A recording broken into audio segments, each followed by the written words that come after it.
Assalamualaikum warahmatullahi wabarakatuh. Di sini saya akan menjelaskan tentang bab 9, yaitu rahmat Islam bagi Nusantara, dengan nama kelompok sebagai berikut. Yang pertama saya sendiri, M. Anadilham. Yang kedua Nur Fadli. Yang ketiga Rofi Al-Fatoni. Dan yang terakhir Zainal Abidin. Nah, jadi untuk peta konsep yang akan kita pelajari yaitu yang pertama strategi dakwah Islam di Indonesia, yang kedua perkembangan Islam di Indonesia, dan yang ketiga atau terakhir pendeskripsian strategi dan perkembangan dakwah Islam. Namun sebelum kita masuk ke subtema yang pertama, saya akan menjelaskan teori masuknya Islam di Indonesia. Ada 4. Yang untuk yang pertama adalah teori Gujarat. Teori Gujarat dikemukakan oleh seorang ilmuwan Belanda bernama J.B. Napel dan didukung oleh Christian Noordhoorn. Teori Gujarat beranggapan bahwa agama Islam dan kebudayaannya dibawa oleh para pedagang dari daerah Gujarat, India yang berlayar melewati Selat Malaka. Teori ini juga menjelaskan bahwa Islam secara masif berkembang di Nusantara sekitar abad ke-13 Masehi melalui kontak para pedagang dan kerajaan samudra. Untuk teori yang kedua adalah teori Persia.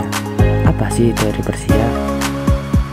Teori Persia adalah teori yang didukung oleh Hussein Dajjadiningrat dan Umar Amir Hussein. Mereka berpendapat bahwa Islam masuknya ke Nusantara melalui para pedagang yang berasal dari Persia, bukan dari Gujarat. Bukan dari teori yang pertama. Persia adalah sebuah kerajaan yang saat ini kemungkinan besar berada di Iran. Teori ini tercetus karena pada awal masuknya Islam ke Nusantara di abad ke-13, ajaran yang marak saat itu adalah ajaran Syiah yang berasal dari Persia. Selanjutnya teori yang ketiga adalah teori Cina. Menurut teori Cina, Islam berkembang di Nusantara berasal dari para perantau Tiongkok. Masyarakat Tiongkok sebenarnya sudah memiliki hubungan erat dengan masyarakat Indonesia jauh sebelum Islam dikenal di Indonesia. Pada masa Hindu Bunda, etnis Tiongkok telah berbaur dengan penduduk Indonesia melalui perdagangan. Teori Cina dikuatkan dengan adanya beberapa bukti, diantaranya Raden Patah atau Raja Demak yang merupakan keturunan Tiongkok, penulisan gelar raja-raja Demak dengan istilah Cina, masjid-masjid yang memiliki arsitektur Tiongkok, dan catatan yang menyebutkan bahwa pedagang Tiongkoklah yang pertama menduduki pelabuhan-pelabuhan di Nusantara. Teori masuknya Islam ke Nusantara berikutnya adalah teori Arab. Teori Arab didukung oleh beberapa tokoh seperti Buya Hamka dan Fowler. Dalam teori Arab dijelaskan bahwa Islam masuk ke Nusantara pada abad ke-7. Ajaran Islam dibawa langsung oleh para musafir dari Arab yang memiliki semangat untuk menyebarkan Islam ke seluruh dunia. Teori Arab sendiri diperkuat dengan adanya sebuah perkampungan Arab di Barus, Sumatera Utara yang dikenal dengan nama Bandar Khalifah. Selain itu di Samudra Pasai, mazhab yang terkenal adalah mazhab Syafi'i. Mazhab ini juga terkenal di Arab dan Mesir pada saat itu. Kemudian bukti lain teori Arab adalah digunakannya gelar Al-Malik kepada raja-raja Samudra Pasai seperti budaya Islam di Mesir. Nah, kita masuk ke peta konsep yang tadi sudah dijelaskan di awal. Yang pertama, strategi dakwah Islam di Indonesia. Strategi dakwah dilakukan melalui berbagai metode dan umumnya datang dengan damai. Sebagai negara dengan populasi umat muslim terbesar di seluruh dunia, sebetulnya peradaban Hindu-Buddha lebih dulu merebak di Indonesia. Strategi yang pertama adalah perdagangan. Seperti yang disebutkan sebelumnya, strategi dakwah Islam yang paling terkenal adalah perdagangan. Mulanya para pedagang muslim dari Arab, Persia, dan India berdatangan untuk berniaga. Mereka menyebarkan agama Islam kepada masyarakat sekitar yang kala itu mayoritas menganut agama Hindu dan Buddha. Dengan kegiatan berniaga itulah agama Islam mulai dikenal dan diikuti oleh penduduk pribumi. Oleh karenanya pedagang berperan penting dalam upaya penyebaran Islam. Strategi yang kedua adalah perkawinan. Perkawinan juga tak kalah penting yang termasuk ke dalam salah satu strategi dakwah Islam di Nusantara. Para pedagang muslim yang mulanya singgah berujung menetap di Indonesia. Jadi banyak dari mereka yang menikah dengan putri bangsawan dari kerajaan-kerajaan di Nusantara. Tentunya perkawinan diselenggarakan secara Islami. Banyak keturunan dari pernikahan tersebut yang menjadi ulama dan penyebar Islam di Nusantara seperti Sunan Giri. Sunan Giri merupakan anak dari hasil perkawinan antara Maulana Ishak dan putri Raja Belambangan. Dengan demikian, melalui strategi perkawinan ini ajaran Islam semakin meluas dan dikenal oleh masyarakat Indonesia. Selanjutnya yaitu pendidikan. Mohon maaf itu salah ketik. Selain perkawinan, Islam juga disiarkan melalui strategi pendidikan. Artinya para pendakwah membangun pondok pesantren dan masjid-masjid sebagai tempat berkumpul untuk mempelajari agama Islam. Para murid diajarkan berbagai ilmu hingga berujung menjadi ahli dalam bidang agama Islam. Setelahnya mereka menyiarkan Islam ke masyarakat pribumi lainnya hingga meluas ke seluruh penjuru Nusantara. Selanjutnya ada tasawuf. Jalur lain yang juga tidak kalah pentingnya dalam proses Islamisasi di Indonesia adalah tasawuf.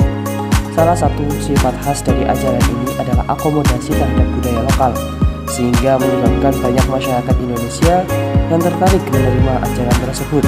Pada umumnya, para pengajar tasawuf atau para sufi adalah guru-guru pengembara. Dengan sukarela mereka menghayati kemiskinan dan kesenian. Selanjutnya adalah strategi kesenian dan kebudayaan. Cara ini dilakukan oleh Wali Songo dalam menyebarkan agama Islam di kawasan Pulau Jawa. Wali Songo menyelenggarakan pertunjukan seni dan budaya untuk menyebarluaskan ajaran agama Islam.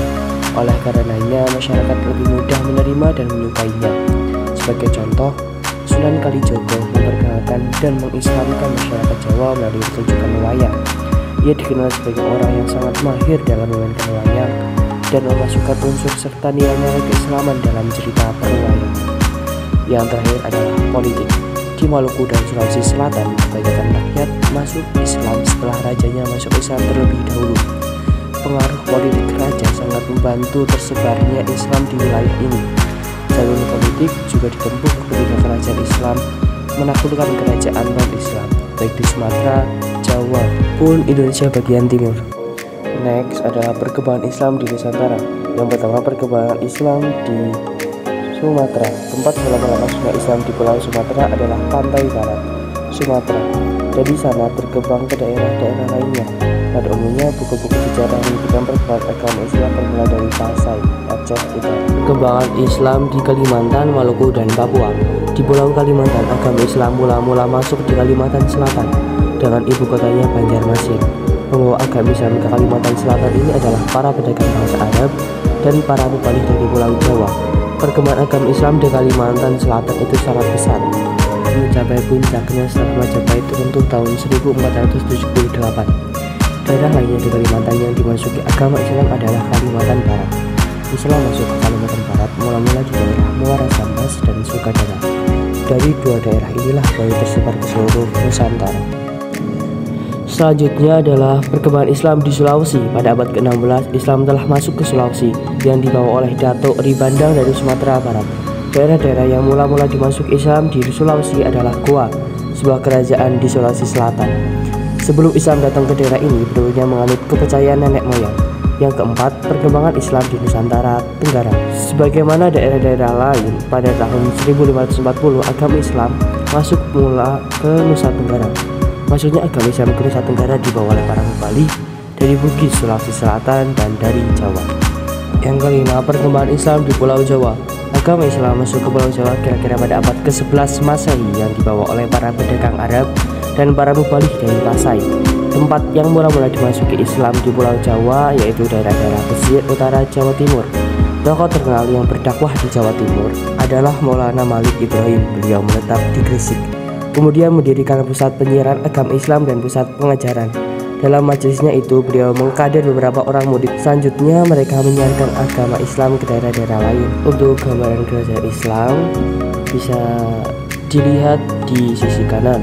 Yang pertama Samudra Pasai, yang kedua Kerajaan Aceh, Kerajaan Demak, Kerajaan Pajang, Kerajaan Mataram Islam, keenam Kerajaan Cirebon, Kerajaan Banten, selanjutnya Kerajaan Makassar, dan terakhir Kerajaan Ternate dan Tidore. Nah, selanjutnya saya akan memperkenalkan Wali Songo dan nama aslinya. Yang pertama adalah Sunan Ampel dan nama asli Raden Rahmat. Yang kedua Sunan Bonang dengan nama asli Mahdum Ibrahim. Yang ketiga Sunan Giri dengan nama M. Ainun Yakin. Yang keempat Sunan Derajat dengan nama Raden Qasim Syarifuddin. Yang kelima Sunan Gunung Jati dengan nama asli Syarif Hidayatullah. Sunan Gresik dengan nama Malik Ibrahim, dan yang terakhir Sunan Muria Raden Umar Said. Untuk kesimpulannya adalah Kesimpulan dari proses masuk dan berkembangnya Islam di Indonesia dapat dilihat di bawah, yakni perkembangan Islam tidak lepas dari adanya para pedagang yang datang ke Indonesia dengan tujuan berdagang. Contohnya teori Gujarat. Pedagang dari Gujarat datang ke Indonesia dan membawa agama Islam. Ada juga pedagang dari Arab, namanya teori Arab. Selain itu ada lagi teori lain yang awalnya juga berdagang, seperti dengan adanya teori Tiongkok dan teori Persia. Perkembangan Islam di Indonesia juga tidak lepas dari penyebar agama Islam yang dikenal dengan Wali Songo di Jawa dan Dato Talu di Sulawesi. Proses penyebaran Islam di Indonesia tidak lepas dari akulturasi dan kebudayaan. Lama sebelum masuknya Islam, beberapa akulturasi tersebut dapat dilihat di permainan tradisional, wayang, masjid yang tidak melepaskan ajaran Islam dan kebudayaan lama. Sekian media pembelajaran yang kami buat, mohon maaf pasti ada kesalahan. Terima kasih atas perhatiannya. Akhirul kalam. Wassalamualaikum warahmatullahi wabarakatuh.